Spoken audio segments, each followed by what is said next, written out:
அஷ்டமத்து சனி அப்படின்னும் போதுமா, ஃபர்ஸ்ட் விஷயம் நமக்கு வந்து கையிருப்பு எவ்வளோ இருக்கு அப்படின்னாலும், கையிருப்பு உன்கிட்ட 10,000 இருக்கலாம், 10,00,000 இருக்கலாம், 10,00,00,000 இருக்கலாம். சனி புடுங்க பார்ப்பாரு. எப்படி அப்படின்னா, யார் மூலியமா புடுங்க பார்ப்பாரு? உனக்கு மனசுக்கு நெருக்கமானவங்க, உனக்கு அதீத பிரியமானவங்க, உனக்கு ஒரு காலத்துல ரொம்ப கஷ்டத்துல ஹெல்ப் பண்ணவங்க. இல்லைன்னு சொல்ல முடியாத உறவு உன்ன கேட்கும். நாளைக்கு குடுத்துடுறேன், 1 மணி நேரத்துல குடுத்துடுறேன், 2 மணி நேரத்துல குடுத்துடுறேன். ஐய்யய்யோ! குடுக்கலன்னா பெரிய பிரச்சனை வரும். அப்படின்ற மாரி கேட்பாங்க. நம்ம பாவப்பட்டு குடுத்துட்டோம் அப்படின்னா, நம்ம மேல யாரும் பாவம் பார்க்க மாட்டாங்க. சனி இப்படிதான் புடுங்க பார்ப்பாரு. அப்ப அந்த விரயமாகறதுனால, இப்போ வந்துட்டு அவங்க வந்துட்டு ஒரு நெருக்கமானவங்கிறதுனால அந்த பணத்த குடுத்துறதுனாலயோ, அவங்களுக்கு வந்துட்டு ஏதாவது வந்து நல்லது நடக்குமா?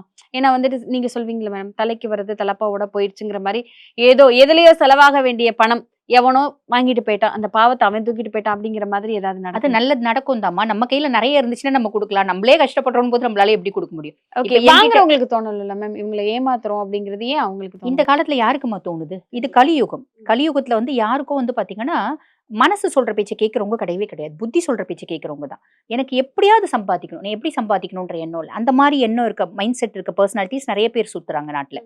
லட்சத்துல லட்சமும் அப்படிதான் சுத்துது அப்படின்னா, எங்கேயோ 10,00,000த்துல 4 தேரும் நல்லது அப்படின்னு அந்த 4 உருப்படுறதே இல்ல. இல்லைங்களா? பெரிய லெவல்ல வர்றதே இல்ல. ஏமாந்தே தான் இருக்கு அப்படின்னு சொல்லலாம்.